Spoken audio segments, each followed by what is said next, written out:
además de lo que usted dice, como un mediocre espiritual. Como un cristiano tibio. Y la Biblia claramente dice que a los tibios el Señor los vomitará de su boca. Por cuanto no eres frío ni calientes, te vomitaré de mi boca.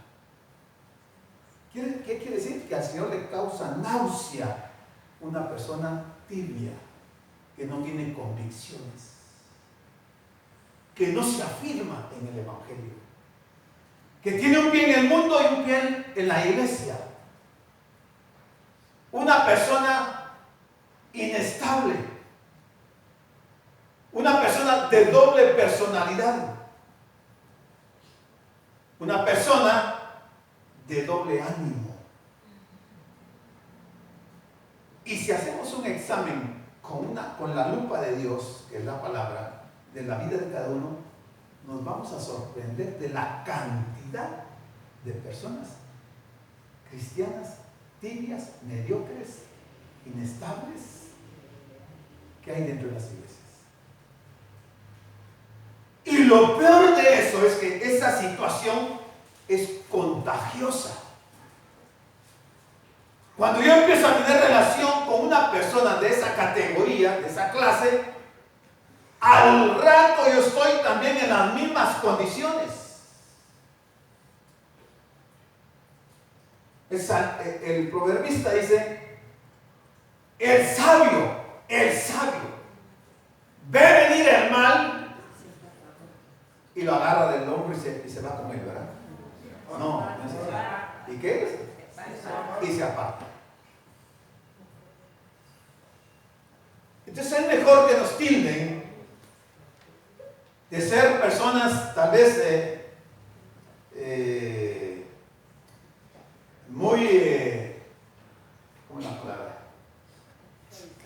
Muy radicales, sí, gracias, hermano. Muy radicales, es mejor que nos tilden de radicales y no que nos contaminemos con ellas. Alguien puede decir, es que hermano, es que usted no tiene amor. Yo le recomiendo que lea la carta de Judas en sus últimos 2 versículos. Leamos Judas en sus últimos 2 versículos, tienen solo un capítulo. No les estoy hablando herejías, no les estoy hablando situaciones que no estén respaldadas por la Biblia. ¿Qué dice Judas en sus últimos 2 versículos? 2 o 3 versículos. ¿Quién lo tiene?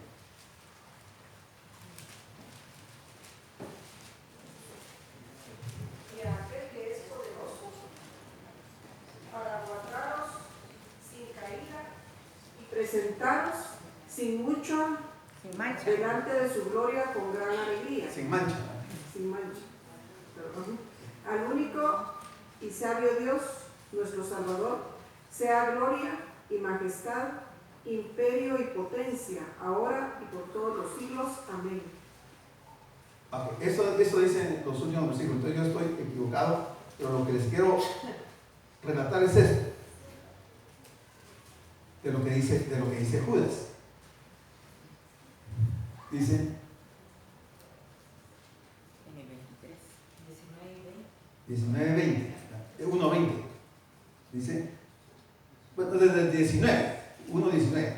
Estos son los que causan divisiones, los sensuales, los que no tienen el espíritu. Pero vosotros, amados, edificados sobre vuestra santísima fe, orando en el Espíritu Santo, conservados en el amor de Dios, esperando la misericordia de nuestro Señor Jesucristo para vida eterna. Pero mire lo que dice el 22 y 23. Algunos que dudan, convencerlos, a otros salvad, arrebatándolos del fuego, y de otros tener misericordia con temor, aborreciendo aún la ropa contaminada por la carne. Ahí está diciendo Judas, a esos como esos ya ni se relacionen porque van a terminar contaminados. A nosotros se les puede salvar con la palabra de Dios. Pero yo pienso que es una decisión personal. Que el examen tiene que realizarse a nivel personal. Yo no puedo saber nada de su relación con Dios. Lo que yo veo puede ser que me pase lo que le pasó al profeta Samuel cuando llegó a la casa de Isaí, que vio a Eliab y dijo, este es el escogido de Dios. Y el Señor dijo, no. Tú ves lo exterior, pero yo veo el interior de la persona. Entonces yo puedo ver algunos rasgos de ustedes, pero está totalmente confundido. Pero usted no se puede equivocar de su situación. Usted sabe cómo es su relación con Dios. Pero la iglesia de Filadelfia impactó de una forma importante a la comunidad porque tenía convicciones espirituales y de la redención, y mediante el fomento de la introspección y el compromiso, ese tiene que ser un compromiso de una nueva norma de moralidad personal. Una nueva norma de moralidad personal. Nosotros criticamos al borrachito porque lo vemos borrachito. Pero hay pecados más terribles que el de un borrachito y no se ve. Y que lo hacemos a la oscuridad de la noche y lo escondemos muy bien, de manera que nadie se dé cuenta. Si nadie, nosotros nos vamos a dar cuenta. Solamente Dios. Él sí se da cuenta. Y a Él jamás lo vamos a poder engañar. Pero la iglesia de Filadelfia tuvo estas características, por eso las estamos leyendo. Dice, se llevó el cristianismo a los esclavos de África. Y fue un evento monumental en Nueva Inglaterra que desafió la autoridad establecida. La iglesia de Filadelfia fue una iglesia misionera que llevó la palabra a otros continentes, impactó al mundo con la palabra. Porque tenía convicciones, porque tenía nuevas normas de moralidad, porque estaba viviendo su primer amor. Incitó rencor y la división entre los antiguos tradicionalistas, quienes insistieron en la importancia de continuar el ritual y la doctrina, y los nuevos impulsores del Renacimiento, que animó a la implicación emocional y el compromiso personal. Una iglesia que verdaderamente le creyó a Dios, creyó a su palabra y actuó. No actuó como hizo las otras iglesias que estamos viendo. Tuvo un impacto importante en la remodelación de la iglesia congregacional. ¿Sí? Tuvo un impacto importante en la remodelación de la iglesia congregacional. En la iglesia presbiteriana, la iglesia reformada holandesa, la iglesia alemana reformada y el fortalecimiento de las denominaciones bautistas y metodistas. Tuvo poco impacto entre los anglicanos. Tuvo poco impacto entre los anglicanos. Como decía el Capi, cuando encontramos palabras o expresiones que no conocemos, debemos de ir a investigarlas. ¿Quién sabe aquí qué es el anglicanismo? ¿Es el cristianismo de Inglaterra, no? No. Las iglesias que estaban formadas anglosajonas, digamos, sí, de Inglaterra, todos estos. ¿Qué más? Vean. El anglicanismo es el catolicismo no papal. La iglesia católica que se separó, los miembros que se separaron de Roma, formaron el anglicanismo. Pero ¿qué creen y qué practican ellos? Podría definirse como la fe, práctica y espíritu de las iglesias miembros de la comunión anglicana, es decir, iglesias en plena comunión con el arzobispo de Canterbury. Con todo, el anglicanismo tiene profundas raíces en el pasado.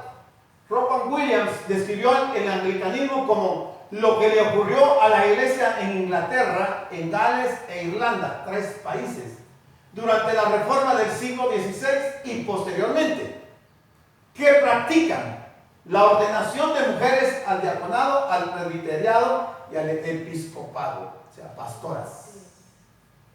La homosexualidad lo toleran, la diversidad de género lo toleran y lo practican, es aceptado. La iglesia anglicana es pionera del ecumenismo. Ahí no impactó la iglesia Filadelfia por las profundas raíces que tenían esta gente en sus creencias. No quisieron oír la palabra. Se originó en Inglaterra, sus fundadores fue Enrique VIII. Al día de hoy tiene la cantidad de miembros, no es nada importante, tiene 98 millones de miembros que están condenados a irse al infierno. Su sede es en Canterbury, el Reino Unido. A esta iglesia no impactó la iglesia de Filadelfia por estas razones, pero la iglesia arrasó muchos continentes llevando la predicación y obtuvo buenos resultados. A diferencia del segundo gran despertar, se habla de 2 despertares, que comenzó alrededor de 1800 y que llegó a los no creyentes, o sea, a los inconversos. El segundo despertar llegó ahí. El primer gran despertar estuvo centrado en las personas que ya eran miembros de la iglesia, pero el segundo gran despertar salió hacia las personas que no eran creyentes. Cambió sus rituales, cambió su piedad y cambió la conciencia de sí mismos. A los imperativos evangélicos de esta reforma protestante del siglo XVIII, los cristianos norteamericanos añadieron énfasis en el derramamiento divino del Espíritu Santo.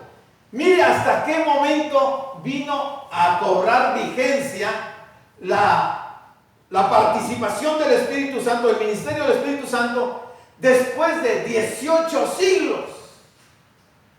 Habían dejado el Espíritu Santo olvidado, y las conversiones que implantan dentro de los nuevos creyentes tuvieron un intenso amor por Dios. O sea, volvieron a su primer amor. ¿Qué impide que la iglesia de hoy retornemos a nuestro primer amor? ¿Qué impide que la iglesia de hoy tengamos profundas convicciones de Dios y de su palabra? ¿Qué impide? Pues podría ser el mundo. Podría ser mi religión. Podría ser las raíces que arrastro, que me implantaron mis padres, mis abuelos. Podrían ser las riquezas, podrían ser los estudios, podría ser la fama, lo que no me deja acercarme a Cristo.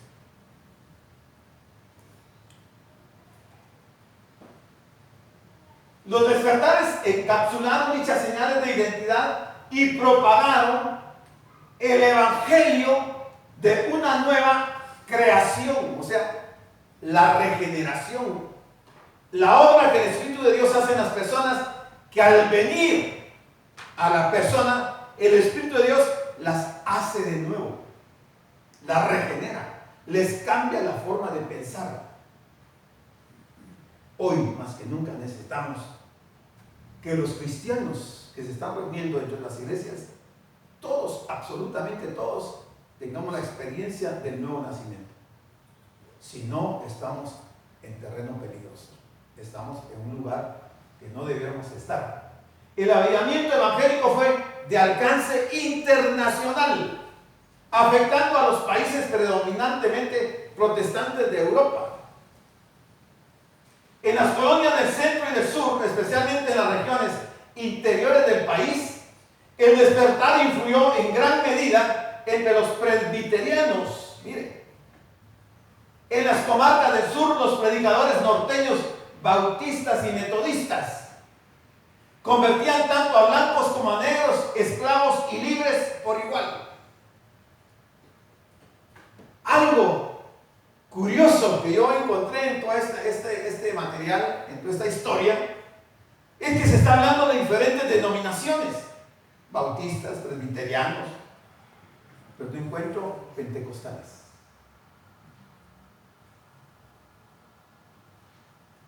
Y como pentecostales que nos llamamos ser, tenemos ciertas prácticas que no encajan en nada en la Biblia. No encajan. Pero como no queremos entender la realidad de la palabra, mantenemos nuestras tradiciones, nuestras costumbres, aunque ellas nos estén apartando del Señor.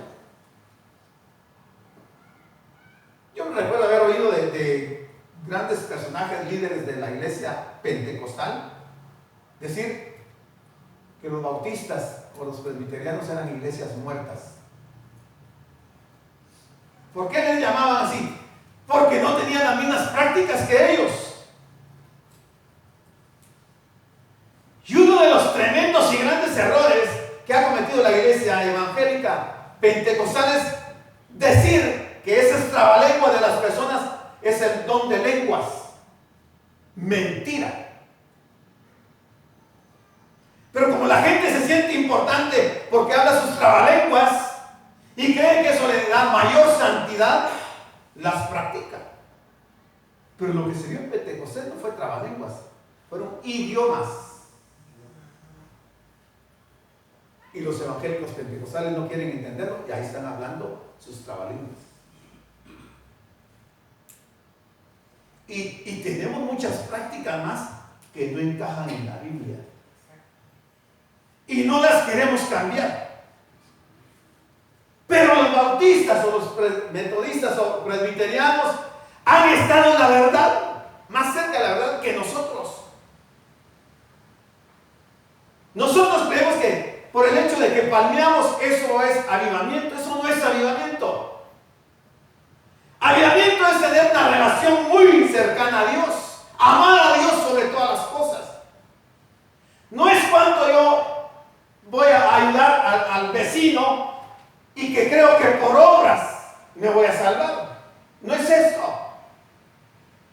Y puede ser que el vecino o el que tengo al lado sea una persona que no aprecia nada a Dios, que se expresa mal de Dios y de la palabra, y lo estamos ayudando. Nos estamos haciendo cómplices.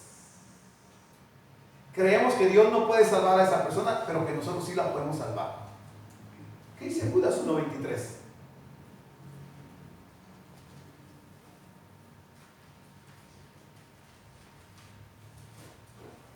Veamos algunos de los principales líderes de la iglesia, la verdadera iglesia, en el correr del tiempo. En la Reforma Protestante, el que surge primero es Martín Lutero, en 1500 a 1546. Luego tuvimos a Juan Calvino, 1541. Luego apareció Huldrych Zwinglio en 1506. Luego apareció Jacobo Arminio, 1588. Luego apareció John Knox, 1536. Luego apareció John Bunyan, 1653. Luego vino John Wesley, 1703, el fundador del metodismo. Luego tuvimos a Jonathan Edwards, 1703. Luego apareció George Whitefield en 1739. Luego estuvo Charles Spurgeon, 1834. Luego Dwight L. Moody, 1855. Yo solo tengo 12, no quise poner más. Aquí creen que tengo en el 12º lugar.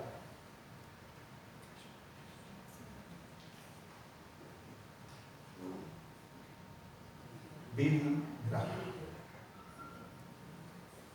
Y aquí podría seguir mencionando. Hoy tenemos a Charles Stanley, al doctor, ¿cómo se llama? ¿Cómo? MacArthur, John MacArthur, también que vemos en la televisión, Adrian Rogers, y así podría seguir mencionando grandes hombres de Dios. No los tengo todos. Pero entre millones de personas, tampoco líderes. Bueno, Dios es soberano y Él hace como Él quiere. Billy Graham le ha predicado a miles de millones de personas. Miles de millones. Pero estamos viendo aspectos positivos importantes de la iglesia de Filadelfia. Razones por las cuales el Señor no la censuró. No le dijo tengo contra ti, sino que la alabó. La palabra de Jesús la recibieron muy bien los cristianos que residían en la ciudad de Filadelfia. La palabra. Y difundían activamente el evangelio de Jesucristo. Los de Filadelfia. El área que circundaba Filadelfia era volcánica y se le conocía como la tierra quemada por las erupciones de los volcanes. Era esta una iglesia bíblica que vivía la palabra de Dios y que estaba fundada en la palabra de Dios. No hay nada más importante que la palabra de Dios. Cualquier programa de la iglesia se queda corto si lo tenemos que comparar con la palabra. ¿Qué hacía el Señor cuando estuvo en esa tierra? Y que iba a la sinagoga. ¿Qué hacía? Predicaba. ¿Qué hacía Pablo cuando llegaba a las diferentes ciudades? Predicaba. ¿Qué hacía Pedro cuando iba a visitar a alguien? Predicaba. ¿Me entiende? La prioridad la tiene la palabra de Dios. Todo lo demás serán costumbres que las iglesias asumen, pero que Dios lo que quiere es que la gente oiga su palabra, porque solo la palabra de Dios da vida, solo la palabra de Dios salva. Y es que de hecho Cristo es la palabra viva de Dios, es la palabra encarnada. Sus cimientos eran buenos, sus fundamentos eran sólidos, porque como el mismo Señor Jesucristo enfatizó en su carta, has guardado mi palabra y no has negado mi nombre. Eso está dentro de estos textos de la iglesia de Filadelfia. Cenizas volcánicas habían caído en Filadelfia y convirtieron su suelo sumamente fértil. Lo hicieron fértil. En los terrenos alrededor de la ciudad, el paisaje estaba salpicado de viñedos, de modo que llegó a ser conocida por sus vinos y bebidas, la ciudad de Filadelfia. Sin embargo, debido a la actividad volcánica, la ciudad sufrió a menudo terremotos. Uno de los dioses importantes que se adoraba en Filadelfia en la antigüedad era el dios Baco. No digo la iglesia, los habitantes, o sea, en medio de ellos vivía la iglesia. Esa es la imagen del dios Baco. Un terremoto muy intenso destruyó la ciudad en el 17 después de Cristo, después de lo cual el emperador Tiberio la declaró exenta de impuestos. La ciudad destruida quiso honrar al emperador adoptando el nombre de Neocesarea. Más adelante, para honrar al emperador Vespasiano, quien reinó entre el año 69 y el 79, la ciudad se llamó a sí misma Flavia y tuvo un templo para el culto del emperador, la ciudad. Bueno, entonces veamos ya textos de la iglesia de Filadelfia, la iglesia misionera. Y el Señor le dice a Juan, escribe al ángel de la iglesia en Filadelfia. Esto dice, ¿quién?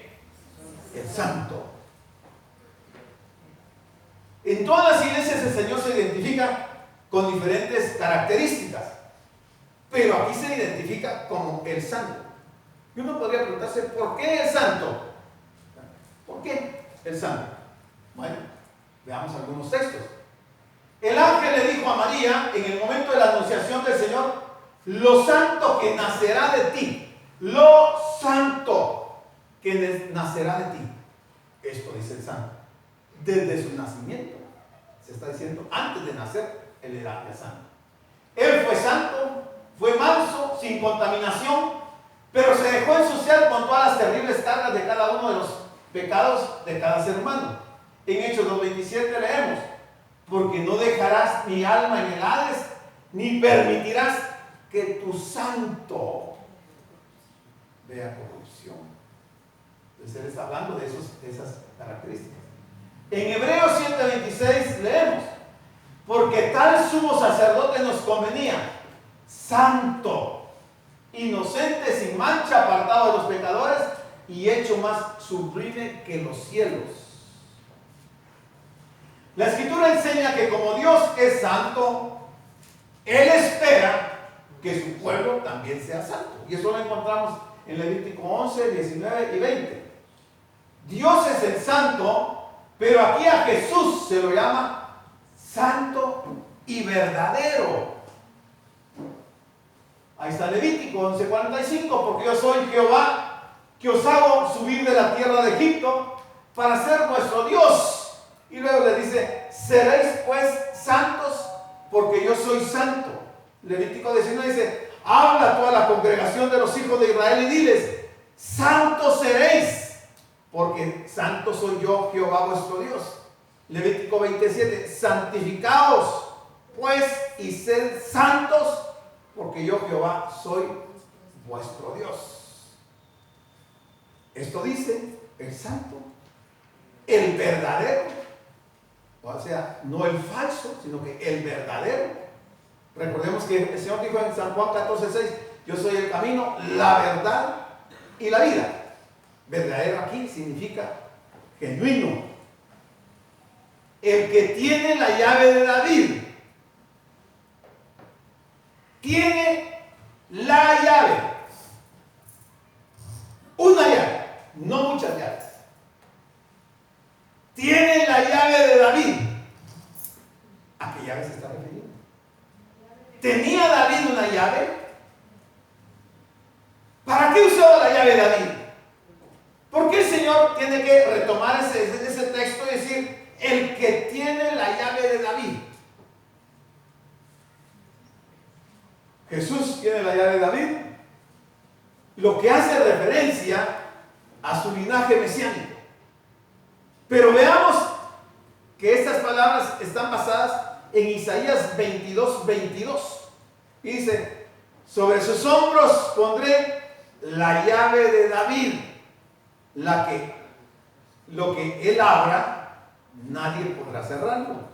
Lo que él cierra, nadie podrá abrirlo.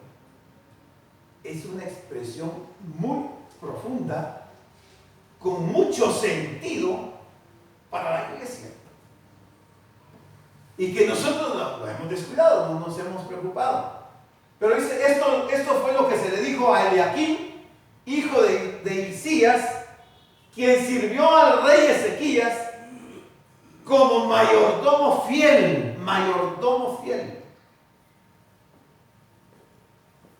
Recuérdese que usted y yo somos mayordomos de Dios, lo quiera o no lo quiera. Desde el momento que usted dijo que aceptaba a Cristo como su Señor, usted y yo somos mayordomos. ¿Cómo estamos ejerciendo nuestra mayordomía? ¿Podríamos nosotros catalogarnos como mayordomos fieles o mayordomos infieles? ¿Cómo estamos administrando los valores espirituales? ¿Cómo es mi relación con Dios? Pero en este caso, Eliaquim fue un mayordomo fiel. Un mayordomo fiel es un mayordomo que inspira confianza, nos da confianza. Podemos depositar en sus manos toda nuestra riqueza, y en el caso del rey, podía depositar todo el reino en manos de Eliaquim, porque sabía que era un hombre temeroso, honesto, fiel, responsable, que no lo iba a traicionar, que no iba a actuar de mala forma. Le delegó muchas cosas a Eliaquim. Estas no son las llaves del Hades y de la muerte, como el Señor mencionó en Apocalipsis 1:18, que Él tiene, dice, las llaves de la muerte y del Hades, las llaves. En este caso es una llave. La llave de David. Esta llave nos habla de su derecho real, reclamado como el gobernante de todo el universo. De todo el universo. El que abre y ninguno cierra, y cierra y ninguno abre. Qué interesante esta llave. Es una llave importantísima que nosotros no deberíamos de pasarla desapercibida, porque tiene mucho que ver en nuestra relación con Dios. Solo vamos a terminar esto y nos vamos. Abrir y cerrar, ¿qué?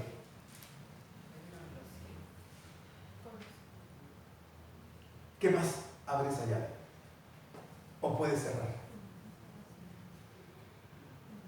¿Será la llave de la salvación? ¿Será la llave del conocimiento de la palabra de Dios? ¿Es la llave para entrar al reino de Dios? Sí. Todo eso. Solo Él tiene la llave. Usted y yo no podemos salvar a nadie. Usted y yo no le podemos transmitir el conocimiento de la palabra de Dios a las personas. Tiene que ser Dios mismo, el Señor mismo, que con esa llave abra su mente, su corazón y le dé la inspiración, el entendimiento en su palabra. Solo Él puede convencerlo a usted de entregarle su vida a Cristo y poder entrar al reino de Dios. Porque Él tiene la llave. Jesús es el único que detenta esa autoridad absoluta con esa llave real de David. Es quien gobierna en forma absoluta el cielo y la tierra, según Mateo 28:18. Porque lo que Él abre nadie lo puede cerrar, y lo que Él cierra nadie lo puede abrir. Su palabra y sus obras son definitivas. Abrir y cerrar puertas debe interpretarse en el contexto de los judíos de Filadelfia, que estamos viendo, versículo 9. Se oponían a que se admitieran a los gentiles, a los que Jesús había escogido, los había cogido de corazón en esa comunión de la iglesia cristiana. ¿Se recuerdan que los judíos no querían que Pablo, que Pedro fueran a hablarle a los gentiles? El Señor con la llave le abrió el reino a los gentiles, a nosotros. ¿Y qué importa lo que los judíos puedan pensar o quieran hacer con nosotros? Si el Señor ya nos abrió el reino, ahí estaremos en el reino. Dice, los judíos mismos, sin embargo, quedaban fuera del reino de Dios, los judíos, aunque se consideraban a sí mismos como el pueblo escogido de Dios, según dice Mateo 8:12. Sin embargo, ellos estaban fuera del reino de Dios. Jesús tiene la llave de David, lo cual es una referencia a ese linaje mesiánico que dijimos,